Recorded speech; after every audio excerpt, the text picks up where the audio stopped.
Salut! No nosso vídeo de hoje eu tenho um convidado muito especial, que é o Gabriel, meu aluno, na verdade meu ex-aluno, e ele é sommelier. Então se você quiser aprender mais sobre o vocabulário de vinho, fica conosco hoje, ok?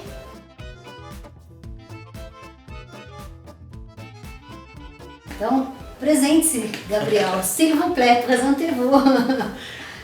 Bom, eu sou sommelier, trabalho em São Paulo, numa steakhouse, numa casa de carnes bacana lá da cidade. E estudei durante muito tempo com a Marie Ritz e tive toda uma trajetória com ela, a gente acompanhou, eu tive um tempo com ela, aí parei, depois voltei no final. E com certeza foi a professora que me marcou e tenho um grande carinho por ela. E vamos falar um pouquinho sobre os termos mais técnicos de degustação, algumas palavras que confundem um pouquinho na hora de falar de vinho. Tá. E antes de começar o nosso vocabulário, ele ganhou como melhor sommelier de São Paulo desse ano. O concurso era melhor sommelier de vinho de São Paulo pela ABS São Paulo. Okay? Exatamente. Meus parabéns, fiquei Obrigado. muito orgulhosa. Obrigado. E você me acompanha desde o comecinho, Sim, né? Desde a época que sim. eu era garçom, ajudante de garçom. Sim, acompanhei todo o seu curso de sommelier. Quando eu comecei a falar de vinho, tirava Aham. algumas dúvidas de expressão de vinho com você. Sim. Primeira coisa, sommelier e enologue. São iguais, são coisas diferentes? São duas profissões e tem sentidos, funções muito diferentes, né?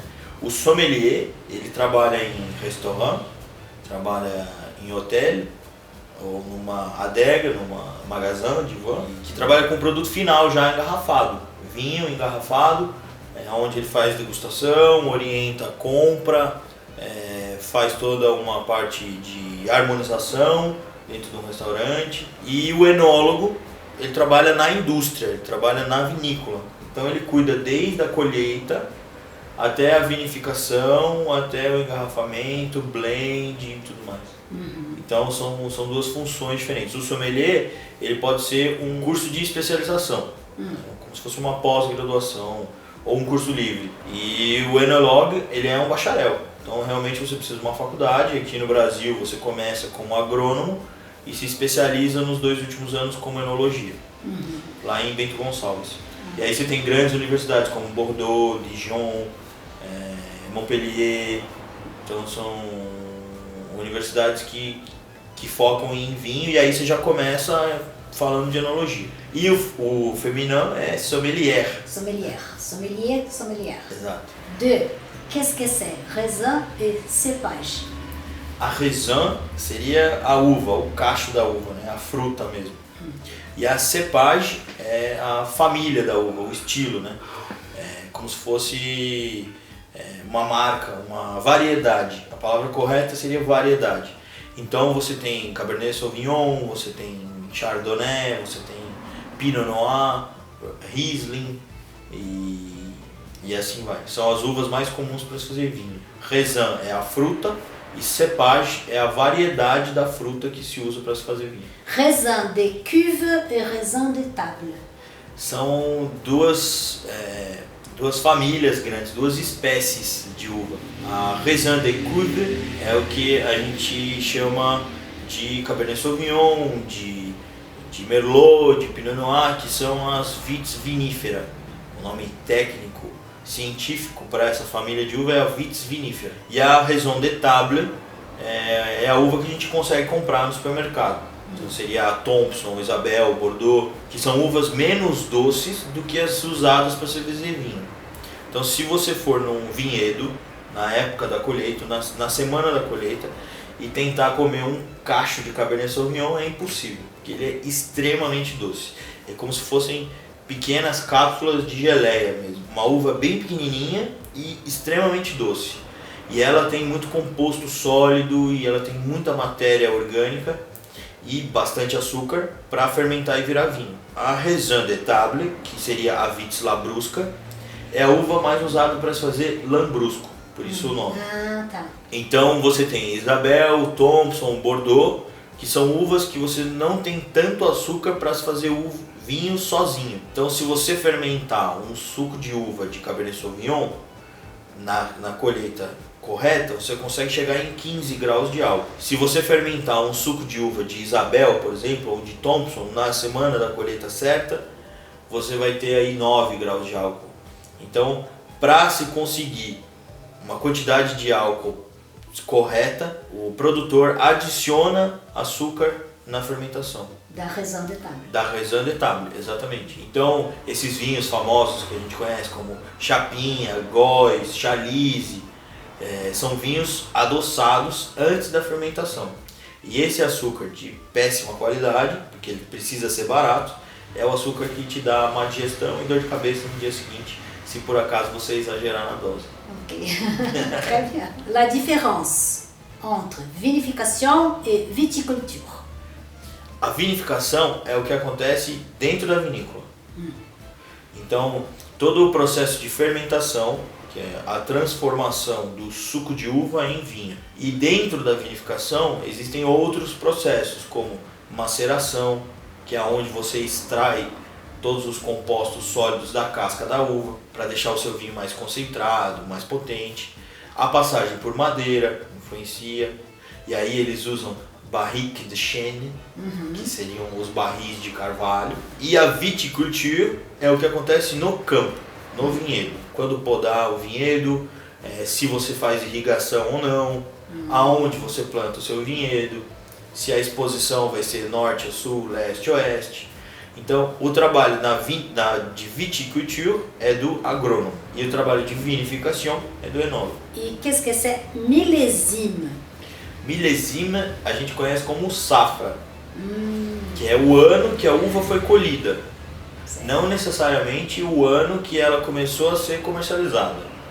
Então tem vinhos, por exemplo, que são colhidos em 2008 e só saem para o mercado em 2015, porque eles demoram para ser vinificados e depois vão amadurecer longos anos em barrique de chêne, que são os barris de carvalho, e aí mais um tempo em garrafa para assim soltar. Então a milésime é sempre o ano da colheita da uva.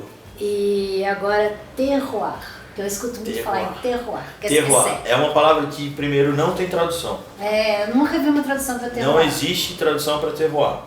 E é um termo difícil de ser explicado quando a gente não está dentro do mundo do vinho. Para eu tentar exemplificar, eu vou dar 2 cenários e aí a gente vai tentar entender a diferença de terroir.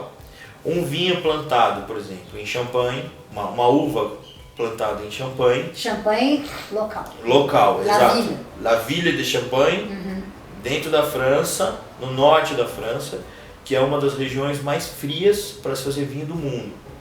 Não sabia. Então é um extremo norte, se você pegar um mapa de vinho, regiões produtoras de vinho, a Champagne vai ser uma das que estão mais lá para cima. E é extremamente frio. Então, na Champagne, que é na região, na vila de Reims ou Aix, que são as principais cidades dentro da região de Champagne, você tem menos raios ultravioleta, porque tem menos sol, menos dias de sol. A variação de temperatura é muito baixa, você tem máximas muito baixas, então faz menos calor lá. O solo é um solo quase 100% de giz, um pó branco, uma pedra branca que retém muita água. É uma região que não aceita bem uvas que precisam de calor, como Cabernet Sauvignon e Merlot, Carmener. Então ali o que se adapta naquela região é Chardonnay, Pinot Noir, Pinot Meunier. Então aquele terroir ele é específico para uvas que se adaptam em clima frio. Ou seja, todo esse conjunto de coisas, desde temperatura, sol... Temperatura, por exemplo, se ele está próximo do mar ou não, se aquele vinhedo está perto de um rio ou de um lago. Tudo influencia. Tudo influencia, tudo influencia. E aí você vem para Mendoza, na Argentina, que é uma região semiárida, extremamente quente, faz 40 graus, rachando mamona lá. E a Malbec se adapta bem, a Cabernet se adapta. Tem alguns vinhedos que são próximos de lagos. Ou seja, você pegar essa mesma uva e plantar em outro lugar, ela vai dar outro vinhos vinho. completamente diferentes, exatamente. Então o terroir é o conjunto de aspectos que influenciam na qualidade do vinho. Então pode ser desde sol, desde proximidade do mar, até solo, vento, eu achava chuva. que seria só o solo que era o terroir, sabe? Não, só é um conjunto de coisas. Um conjunto de coisas. é a atmosfera que aquele vinhedo está inserido. E agora, AOC, Appellation d'Origine Contrôlée. Exato. A França foi a grande precursora no controle de qualidade dos vinhos e principalmente certificação de origem. Então a Appellation d'Origine Contrôlée, que na Itália eles usam DOC, na Espanha também, que é Denominação d'Origine Contrôlée, te garante que aquele vinho veio daquele local. Então você vai ler Champagne AOC, Bordeaux AOC, porque aquele selo está te garantindo que aquelas uvas foram colhidas na região de Bordeaux e cumpriram uma série de aspectos legais, principalmente dentro da lei daquela região, que te garante um estilo de vinho. Então você tem uma Champagne AOC, você tem certeza que aquele vinho tem Chardonnay, Pinot Meunier ou Pinot Noir, que são as 3 uvas garantidas pela AOC. Então você nunca vai tomar um Chardonnay nunca vai tomar um Champagne feito com o Riesling, porque a AOC não permite. É como se fosse um conselho regulador daquela região. Certo, por isso que é contrôlé. Exatamente. E eles são super rígidos e muita gente deixa de lado a AOC para fazer o vinho que ele acredita que seja melhor. Então, por exemplo, um grande vinho da Itália, o Sassicaia, que muita gente conhece, que é super caro, que ganha muitas vezes como vinho do ano e tudo mais. Ele abriu mão da AOC para plantar Cabernet Sauvignon numa região onde a AOC não permitia. Tá. Então ele falou, eu vou fazer o meu Cabernet Sauvignon no meu vinhedo, que eu acho que é melhor, e aí eu não vou colocar a AOC, vai sair como o Vin de Table. Ok. Vinho de mesa. Então Vin de Table é o vinho... Seria o nosso vinho de mesa, seria o nosso chalice, chapinha. Mas Então, lá, se lá e ele ganha como melhor vinho. hoje custa 3 mil reais no restaurante uma garrafa. Olha lá. Vin de Pays. Vin de Pays é uma classificação de AOC. Então o Vin de Pays é como se fosse um vinho permitido na França. Te garante que é um vinho francês, Tá. mas não necessariamente ele tem uma região. Então quando você colhe uvas, por exemplo, na Côte d'Azur, no Vale do Rhône e em Bordeaux, e aí você compra a uva desses 3 vinhedos, mistura tudo e faz um vinho. Ok, então é o Vin de Pays porque não tem... É um Vin de Pays porque as uvas não são 100% de uma região só. O produtor ele prefere comprar uvas que ele considera melhores, de regiões diferentes, e aí ele faz um vinho francês, um Vin de Pays. Não necessariamente de uma região. E la dégustation? Tem vários termos interessantes em francês. A gente usa bastante alguns termos técnicos como sec ou doux. Seria o vinho seco ou doce. Seria a primeira etapa de uma degustação. Acidité, que é a famosa acidez. Então uma referência de acidez seria o suco de limão, que te faz salivar, que refresca a boca.